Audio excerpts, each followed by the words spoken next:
As empresas têm muitas dúvidas sobre a emissão de CAT e, principalmente, sobre qual tipo de CAT emitir.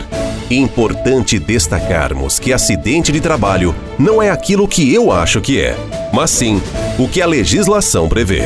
Partindo dessa premissa, o profissional que é responsável na empresa pelas emissões de comunicação de acidente de trabalho deve estar familiarizado com a legislação acidentária vigente, principalmente os artigos 19 e seguintes da Lei 8.213/91. Além de saber o que a legislação prevê como acidente de trabalho ou situações equiparáveis, este profissional deve saber qual tipo de CAT deve ser emitida e em qual situação.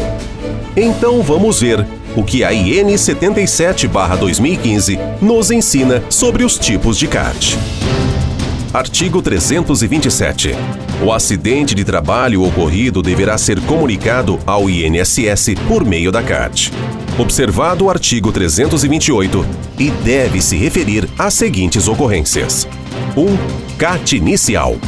Acidente do trabalho típico, trajeto, doença profissional, do trabalho ou óbito imediato. 2. CAT de reabertura. Afastamento por agravamento de lesão de acidente do trabalho ou de doença profissional ou do trabalho. Ou 3. CAT de comunicação de óbito. Falecimento decorrente de acidente ou doença profissional ou do trabalho, após o registro da CAT inicial. Observem que só emitimos CAT de reabertura e de comunicação de óbito quando já existe a emissão de uma CAT inicial. Verifica-se muitas dúvidas das empresas em relação a esses dois tipos de CAT, o que merece atenção especial. A CAT de comunicação de óbito não é emitida quando o acidente de trabalho causa óbito imediato do trabalhador. Neste caso, devemos emitir a CAT inicial. Isto fica bem claro na legislação citada acima. A CAT de reabertura só é emitida se existir agravamento da lesão resultante do acidente de trabalho ou situação equiparada e necessidade de afastamento do trabalho.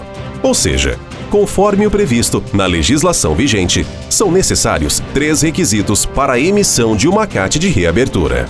Já existir uma CAT inicial em relação àquela lesão ou acidente. Ocorrer agravamento da doença ou lesão. Existir necessidade de afastamento em razão deste agravamento. Se estes requisitos não estiverem preenchidos, não se emite CAT de reabertura. Verificamos na prática muitas emissões de CAT de reabertura sem que estejam preenchidos os requisitos legais para sua emissão, o que pode resultar em prejuízos para as empresas. Importante destacarmos que este agravamento deve ser resultante de influência do exercício da atividade, não sendo considerado para este fim agravamentos resultantes de outras origens.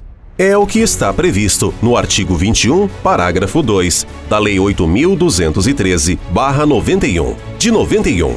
Vejamos. Artigo 21, parágrafo 2. Não é considerada agravação ou complicação de acidente do trabalho a lesão que, resultante de acidente de outra origem, se associe ou se superponha às consequências do anterior. Como pode ser observado, se o agravamento é resultante de acidente ou de outra origem, não há por que a empresa emitir CAT de reabertura, uma vez que esta situação não deve ser considerada como acidente de trabalho. Vamos a um exemplo prático. O trabalhador sofre uma lesão no tornozelo direito dentro da empresa. É realizada a emissão de CAT. Ele fica afastado no INSS e retorna ao trabalho. Após 3 meses, em uma partida de futebol, em um sábado, o trabalhador sofre nova lesão neste mesmo tornozelo, necessitando de novo afastamento do INSS. Devemos emitir, neste caso, CAT de reabertura? Mas não é o mesmo tornozelo atingido anteriormente, implicando em agravamento da lesão que ele já tinha? A resposta a este questionamento, muito comum dentro das empresas, é não. Conforme previsto na legislação, se o acidente é de outra origem, traumatismo em futebol, o agravamento ou complicações que se associem ou se superponham às consequências do anterior não são considerados como acidente de trabalho. Saliento esta questão porque vejo muita CAT de reabertura sendo emitida de forma indevida, sem que o agravamento, complicação, tenha origem com o trabalho exercido na empresa. A empresa que faz esta emissão de forma inadequada assume para si um ônus grande e que não caberia a ela. Após a CAT ser emitida, sabemos da dificuldade em reverter os seus efeitos. Por isso, devemos ter critérios técnicos em sua emissão e seguir o que está previsto na legislação.